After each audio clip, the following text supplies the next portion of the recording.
सूक्ष्म शरीर में होती है। जीवात्मा में कोई आकृति नहीं होती, न पुरुष की, न स्त्री की, न पशु की, न पक्षी की। वासना के अनुसार ही हमारे को सूक्ष्म शरीर आज मिलता है। वासना के अनुसार सूक्ष्म शरीर को वो बदल जाता है। मनुष्य यदि इसमें फंसा तो इस चक्कर से कभी नहीं निकलने वाला। माया ही पति बनकर के आती है और माया ही स्त्री बनकर के आती है। यह बात समझ करके मनुष्य को इस माया रूपी शिकारी के शिकार से बचना चाहिए।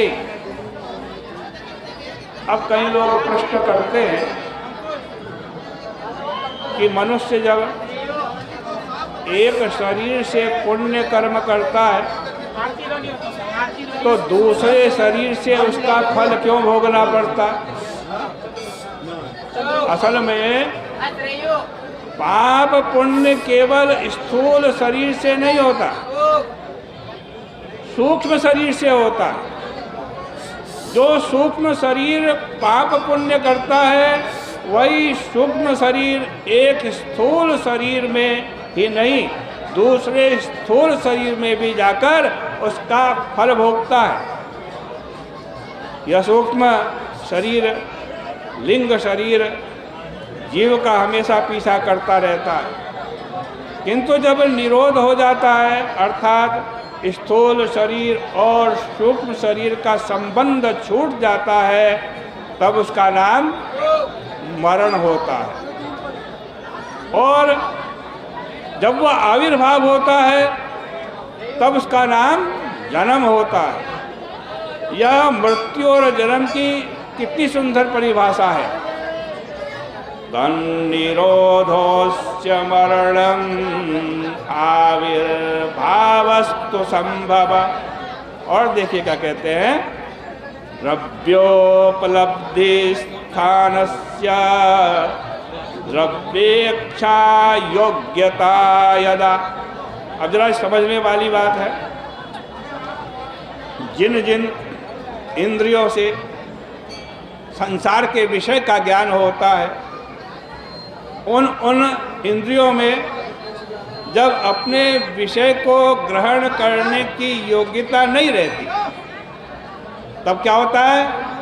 तब उनका पंच तत्व हो जाता है। पंच तत्व माने शरीर में जो 5 रूपों से बनी हुई चीज़ें हैं वे सब 5 पने को प्राप्त हो जाती हैं। जैसे शरीर की मिट्टी मिट्टी में मिल गई, पानी पानी में मिल गया, आग आग में मिल गई, आकाश आकाश में मिल गया और हवा हवा में मिल गई।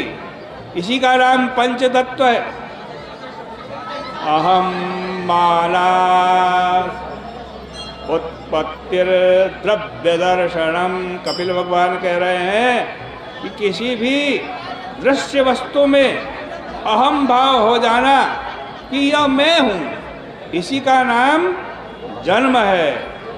जब आँखों से द्रव्य के दर्शन की योग्यता समाप्त हो जाए, यानी आंखें देखना बंद कर दे, तब कहते हैं आँख चली गई। इसी का नाम तो मृत्यु है। इसलिए मृत्यु कोई बहुत बड़ी बात नहीं समझना चाहिए, न तो भय करना चाहिए, न ही कार्पण्य करना चाहिए और न ही संभ्रम उत्पन्न होने देना चाहिए। यह जीव शरीर का नहीं, शरीर का नाम नहीं है जीव। इस जीव के स्वरूप को समझकर व्यवहार में अनासक्त रहना चाहिए, बुद्धि में सम्यक दर्शन होना चाहिए और योग वैराग्य बना रहना चाहिए। माया विरचिते लोके, आज कहते जो माया विरचित लोक है, इसमें अपने शरीर को ढाल करके विचरण करना चाहिए। इस प्रकार से श्रीमद् भागवत महापुराण के